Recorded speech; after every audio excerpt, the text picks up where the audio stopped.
All right, Jimmy. Yes. Jimmy, where'd you grow up? Where are you from originally? I was born in Simi Valley, but I grew up in Orange County. Tell me about your family. You had both your parents? At first, yeah. Until I was like, I think my dad got arrested when I was like 11. And so him and my mom broke up after that. How would you describe your childhood in general? Like a tornado. What kind of stuff was going on? I never got to be a kid. My dad was a cook for a biker club. And I thought everybody had a yellow bathtub that they weren't allowed to use. He cooked crank. And when he did, or he didn't have it, our house was just out of control. He used to just barricade himself in the house, and he had a schizophrenic character in his head named Fernando. And yeah, he's just he used to shoot it up, I remember. I used to have to be the parent a lot and tell my mom on him a lot because he stayed home with us. Me and my little brother and sister. My mom was a hairdresser. And she kept herself really busy because he made her crazy. Was there any abuse? Yeah. He used to beat my mom up all the time and threaten us that he was going to beat my mom up if we didn't do this or that. He used to play like nasty games with me. And like my number one goal in life was to never let my sister be alone with him. I think I did a pretty good job of it. I used to follow her around, and I used to be so like addicted to like not letting my sister get hurt that like I wouldn't even let her like spend the night at any friends' houses or anything like that because I was scared that he was maybe going to pick her up or something like that. I had to be like a couple steps ahead of him. But you took the hit for your sister? Oh yeah. Yeah, I just never wanted her to. She's a nurse now, and she has like 2 kids, and she's normal. And you're here on the streets?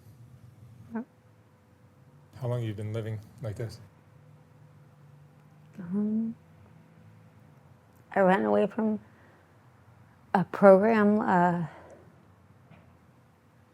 think in, I don't know how long now.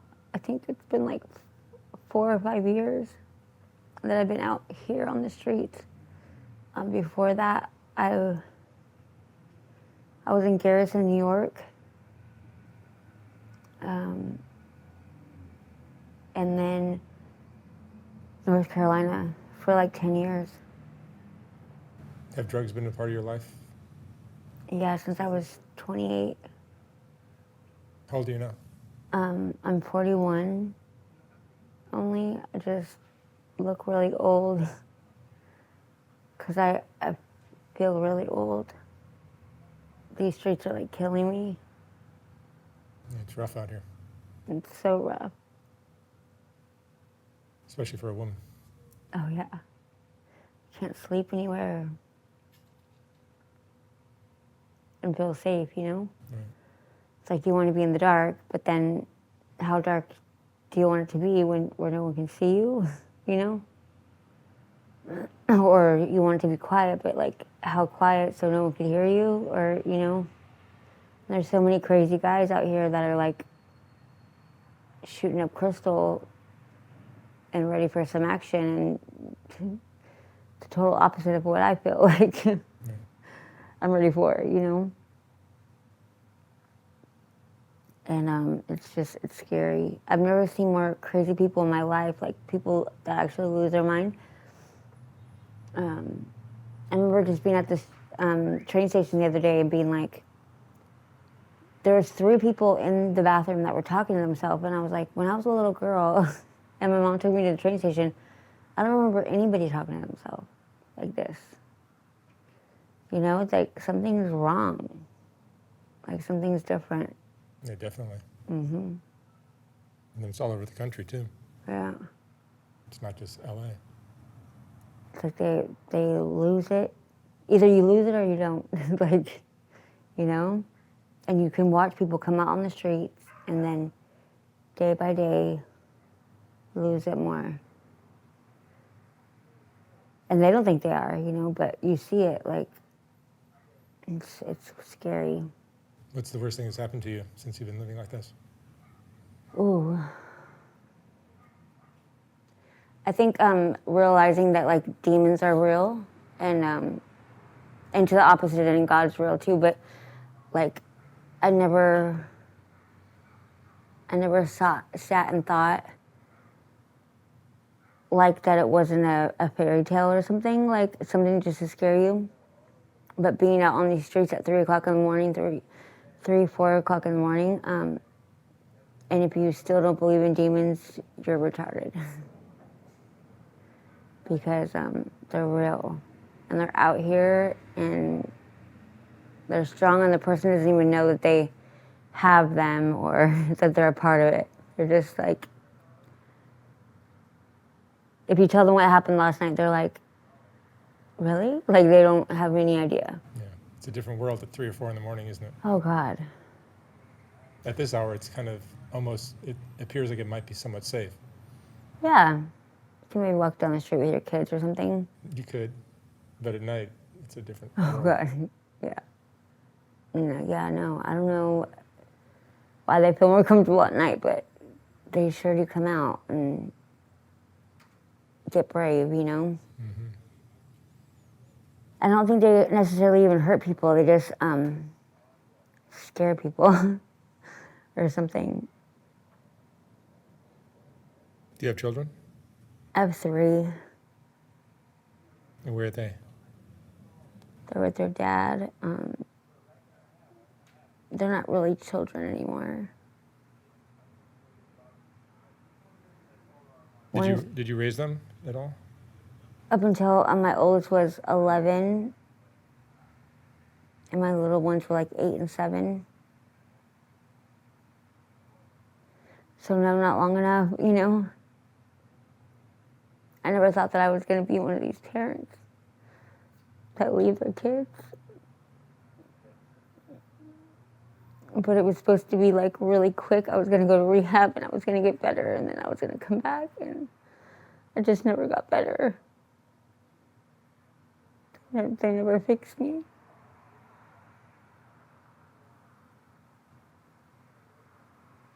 What emotions do you deal with? Not very many. The drugs help with that? Yeah. I usually don't let myself get even this sober. It's just that it's really hot outside today. And but the minute I do start to have feelings, I can't really handle it. Would you describe yourself as self-destructive? Oh yeah. Yeah, I feel more comfortable sleeping on a park bench in MacArthur Park than I do in a beautiful house with beautiful kids, and I never felt like that was my life or that I deserved that. I don't know why.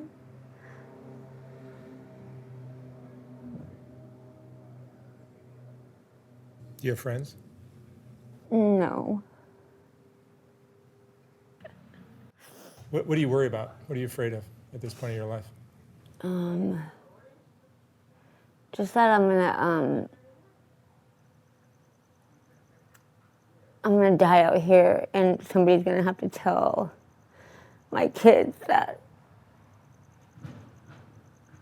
I was murdered or something horrible happened to me. And I know that's probably gonna happen.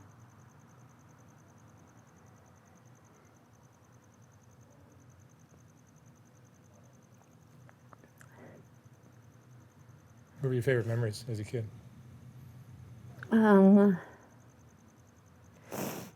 My mom and dad, they had this 10-year like marriage rededication thing, and they were both going to church, and like we were like happy, and Did they get clean eventually? at one point. My mom eventually died of an overdose of morphine and Xanax, and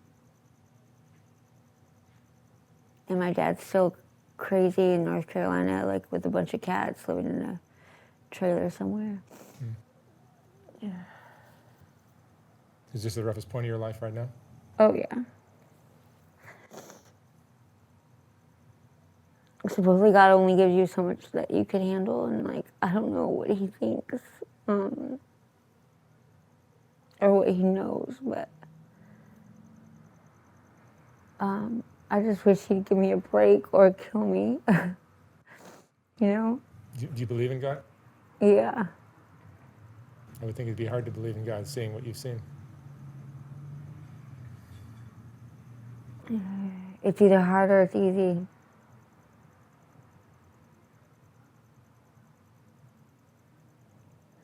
I don't think he's like Santa Claus, you know? But I don't think that there's not an opposite to him who, this is his world, you know? And somehow we're here and we're supposed to do something. And I'm obviously not doing it. It's because it's not going so well. How do you think your time in the streets has changed you? It's like humbled me beyond, like, I mean, to stand with a sign is probably the most humbling thing I've ever done in my life. I'm just asking a pure stranger for help, you know. Is that how you make money? No, I used to, but I run in and out of stores with handfuls of clothes and merchandise. Boosting? Boosting, every day. Yeah. Thousands of dollars. There's so many people stealing from stores now. It's got to be hard to be a shop owner. Oh, it's so embarrassing. Like, I think about these people that are just like watching. The other day, I was by the staircase and I was just shoving my bags full, and I heard her on the phone with maybe her girlfriend or something. She goes, "Oh my God, you should have saw this girl. She just put hundreds of dollars worth of stuff in her purse like it was nothing." And little did she know, it wasn't like it was nothing. It was killing me inside, you know, but I had to focus on something, and I don't have really a choice, because it's either suck dick or boost, and I'm not doing the other one anymore, so like I don't have a choice, you know? And if she was faced with the choice, she would probably do the same thing. But they don't get it. They think it's like for me, or like all that stuff was for me, or whatever. Little does she know, I'm still gonna leave the places with the same amount of stuff as I came there with, which is nothing, you know? What do you think most people outside of this lifestyle don't understand about it?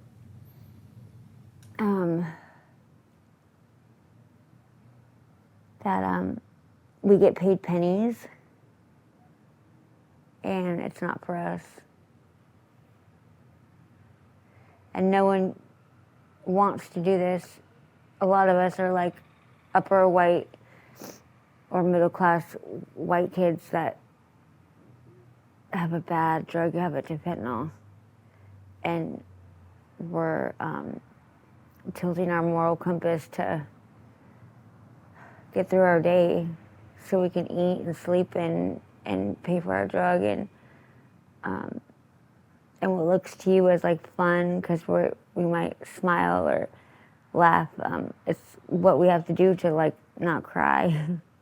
Because when somebody says, ma'am, are you going to pay for that? Everything in me wants to be like, yeah, but I don't have the money, you know, or you want to stop and give them their stuff back. But I just keep reminding myself it's not theirs, and someone's going to claim out of their insurance, and whatever I have to tell myself, you know. To justify it. Is there a lot of shame that you carry around? Oh, yeah. Especially since, like, I'm visually recognized by a lot of the stores, so it's, like, very shameful.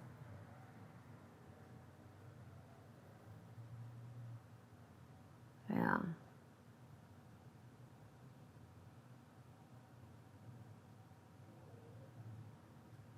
You feel like life is unfair sometimes? Unfair? I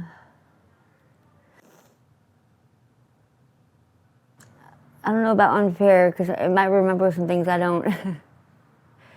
You know, I think that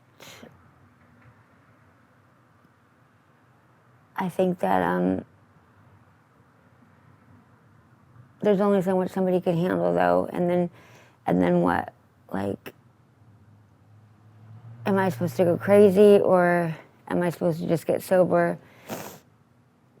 I think I'm at the point right now where it's like it's not getting any better, so I have to start making choices. Like, if this is the way it's always going to be, I got to change something. Yeah, it seems like there's drug addicts and then there's fentanyl addicts, which is a whole nother ballgame. Yeah. Much harder to quit. It's not even an option on your own. You think? I know it. They made it so. I don't even think it could be an option. These people that do it in jail, see, like, jail is very mental, and your mind knows, like, you're not going to get it. So it doesn't give you the symptoms as hard. But if you're going to be out here on the streets and think you're going to get off fentanyl, you're tripping. Yeah. I mean, it has to be with, like, one of those, what do they call that? Like, the controlled methods or whatever. Yeah, like jail. Yeah.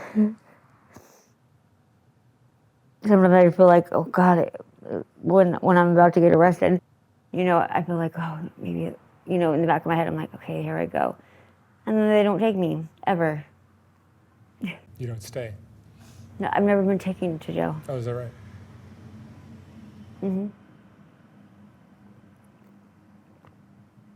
Because they look at my legs and they don't let me in their car.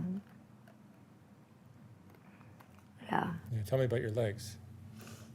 They're just, that was just for me, you know, leaning into them when we were talking.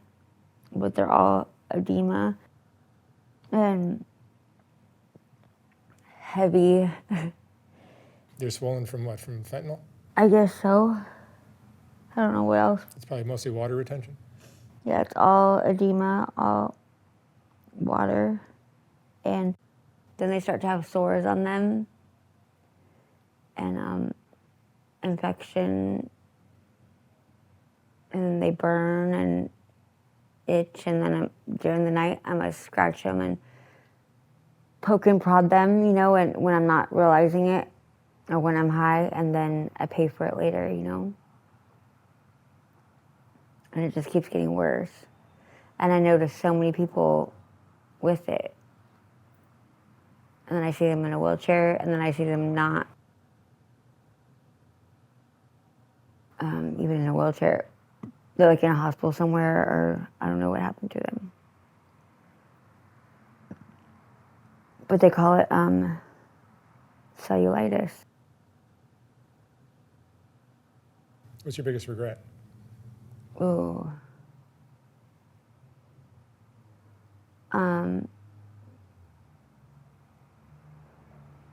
Justifying and keeping a little secret of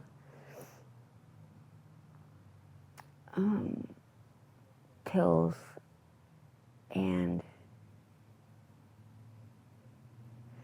just not letting anybody know how I was feeling, thinking I can keep it under control. I think I had a lot of good people around me then, and they would have helped me before. Did you protect your dad when this was going on as a child? Oh, yeah. The sexual abuse? Oh, yeah. I have it in my head that, like, that's what I'm here for. Or something. That's my worth, you know, and I don't have really any self-worth, and that's a big deal. It's a big deal of, like, what you put up with as a human. Yeah. And that led you into sex work when you were younger? Yeah. Yeah. Yep. It's only certain kind of girls that can do it. Somebody that can, like, shut themselves off and put a price on their own body. I learned that most women can't. I thought everybody could. Yeah, most women can't. And Jamie, what would you say is the most important lesson you've learned in your life? No matter what you're doing, just try to do the next best right thing. Because karma's a bitch.